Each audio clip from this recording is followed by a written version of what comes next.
Okay guys, today I'm going to show you how to use some alternate materials for your projects, things that you might not necessarily be thinking about when you're trying to see what you have at home to work with. So I have a potato, I've got food coloring, I have coffee, and I have a couple of different stencils I'm going to show you guys how to make. So the first thing I'm going to show you is a potato stamp. So what you're gonna do, you're gonna first make sure it's all right that you use a potato, and then you just cut it into some pretty big chunks so you have something to hold on to.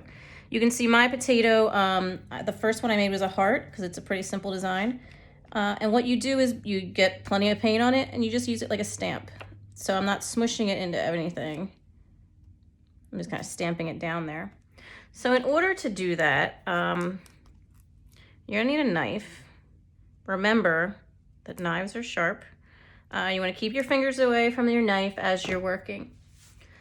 So with your potato, when you get a big chunk like this, you're going to hold it in your hand and you're going to use your knife to kind of sketch it like very thinly into the potato itself. So I'm just going to make a triangle.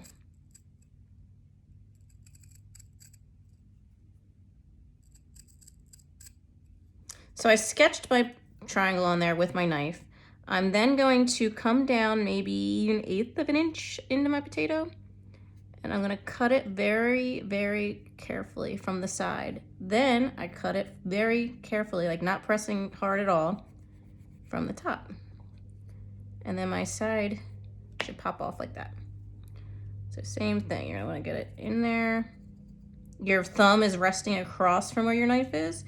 And you're not pressing very hard because if I do, I'm going to cut off the whole entire stamp and have to start over again. And that's what I don't want to do. Same thing here. You're going to come down a little bit. Oops. And carefully cut up to that line that you made and then cut down to take this piece off. So now I have a little triangle, and you can see there's not that much that sticks up above the flat surface. All you need is a little bit, and then all you do is take some paint, rub it around on your stencil, make sure that it covers like that, and then you just stamp it so that you can get some stamps on there. You could also use the other side too, so that's why you've got, like, you don't cut very far, you've got other chunks that you can hold them down and do that.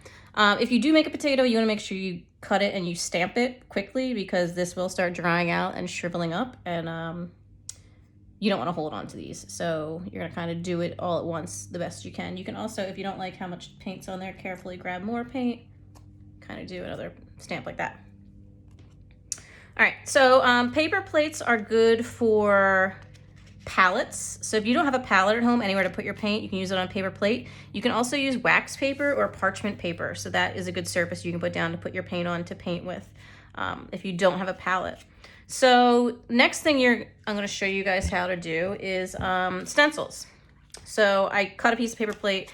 I made another heart. I don't know why I'm doing hearts today, but I am.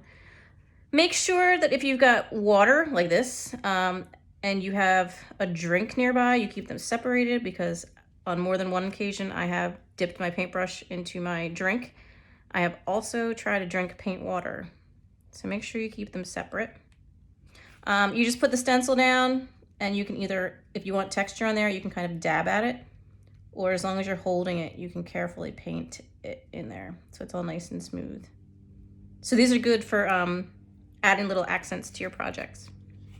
Okay, so next I'm going to show you guys how to use any kind of textured surfaces you have. So I have, this is from Clementines, a Clementine container, and you can even actually attach this onto your project and paint over it. If you have glue or something, you can glue it down, or you can hold it with your hands and stretch it, or whatever you want to do with your materials, depending on what you're going for. And then you can paint over it, or you can blot at it. You just want to make sure that netting or whatever, if you've lace, if you've got anything at home that you can get a texture from, make sure that netting stays in one place. So when you pick it up, ideally you have those lines there and it doesn't smush around so much. Another thing you can do with texture is you can put textures underneath of your surface. And if you wanted to, you can make rubbings. That was a little container of push pins, so don't worry about it. You can make rubbings. So if you put something underneath, you press pretty hard. With your pencil or a crayon works really well. You can get a rubbing, which makes the texture from whatever is underneath come up on top too. Okay. Next is different painting type or different paints that you can use that you don't necessarily think about.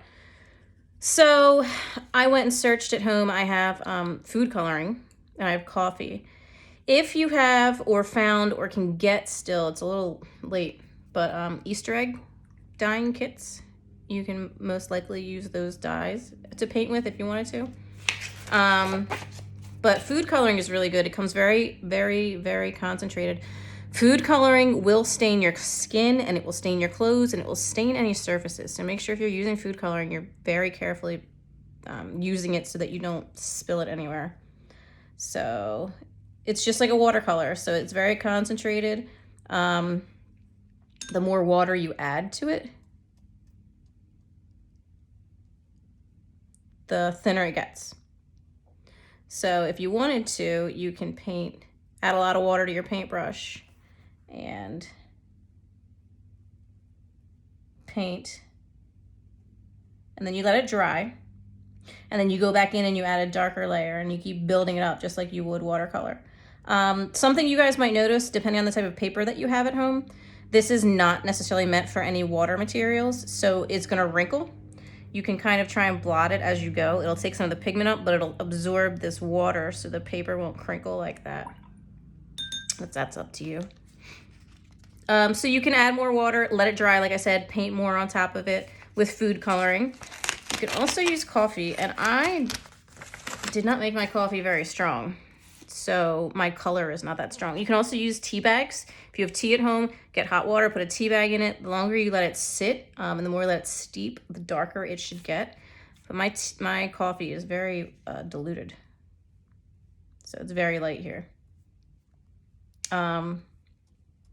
So what I can do, even if it is diluted, is let it dry, and then I can darken it up and keep on layering it up if I wanted to. I can also add some food coloring to it. So even though you say you don't have paint at home, you may actually have things that you can paint with. You can also use markers. If you have markers that are dried out and dead, instead of throwing them out, you can just soak them in water, and eventually it will reactivate and it'll make like watercolors in your little containers. So those are something else you can use. And then the more water you add, just like watercolor, the lighter it gets. So you would paint that on there. All right. So you do have materials at home that you guys can use. I'm going to keep on searching and looking for some different examples, and I'll show them to you as I find them.